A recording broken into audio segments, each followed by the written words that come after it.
top 4 teams at the state meet get a trophy. That's something I know our kids have talked about, is trying to get on the podium this year.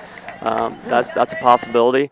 And then our girls, only having 3 runners last year, we didn't have a team, so it's a different feel for our girls this year that we will have a team, and when we go to the meets, we'll be able to score in the team placings. But it's a good group of kids. They spent a lot of time this summer training, and we're just kind of ready to get going.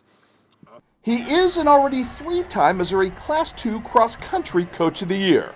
Moreover, Matt Chance is coming off the most successful spring of his near 3-decade Bobcat tenure in leading Bowling Green to a track and field state title, and along the way earning United States Track and Field and Cross Country Coaches Association honors as the overall Missouri Skipper of the Year as well.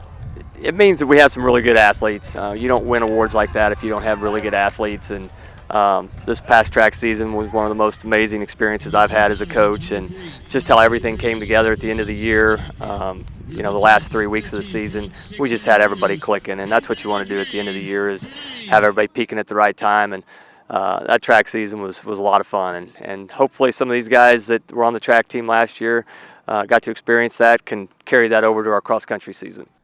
Fair to say, then, that Matt Chance and his Bobcat distance runners will have a bit of metaphorical wind at their backs headed in to this new season. That was evidenced by a 5th-place boys all-classes team finish at the Como kickoff this past weekend at Gans Creek, the exact same track where they run the state final meet. We returned 5 of our top 7 kids from last year. They were 6th at the state meet last year, and there's a lot of expectation this year that they can improve on that this year. And if we're healthy, I like our chances. We return our top 3 runners from last year. Brendan Finnegan had a really good summer. Elijah Henningfield had a really good track season, a good summer. Keegan Smith, Daniel Matlock all had varsity experience as freshmen, and we're really excited to see what those guys can do this year. The exclamation point to which was Ben Chance, Matt's son, and the returning Class 3 state runner-up last fall, took top individual honors at Gans Creek as well, and can now and should now be considered the preseason favorite to grab the biggest title of all later this fall in his class, no longer having to battle his fiercest rival to do so. I wish we had him for 2 or 3 more years, but this is going to be it. So. But he's put in a lot of work. The kid the last couple of years has pretty much trained year-round with 3 or 4 weeks of some rest in between each season.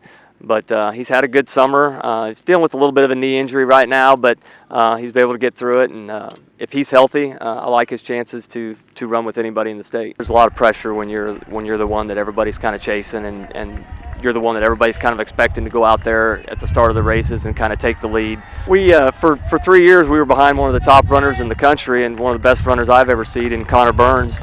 He's moved on to Oregon now, and this is his time that he can have a chance to compete with some of the best in the state. Our schedule this year is as tough as it's ever been. We're running at Memphis this year. We're going to the University of Arkansas, 2 of the best Midwest meets in the entire Midwest. Obviously our state meet's competitive, and then hopefully we'll go to a couple national meets afterward where he's going to get a chance to run against some of the better runners in the entire country.